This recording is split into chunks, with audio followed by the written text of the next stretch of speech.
Едем Бекіров – людина, яка хворіє на цукровий діабет, перенесла операцію на серці та з протезом ноги не може утримуватись у СІЗО. Адвокати вимагають від окупаційних лікарів негайно надати результати так званого медичного обстеження свого підзахисного.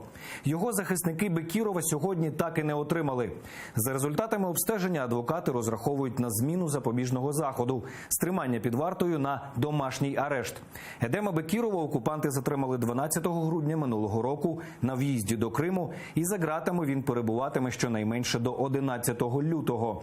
Йому закидають перевезення та зберігання вибухівки. Адвокати не виключають, що медичного висновку їм доведеться чекати щонайменше до середини лютого.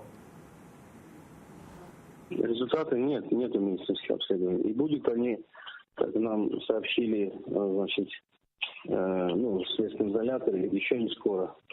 25 дней. Сейчас, естественно, будем писать адвокатские запросы, готовить, направлять туда и требовать, чтобы они нам предоставили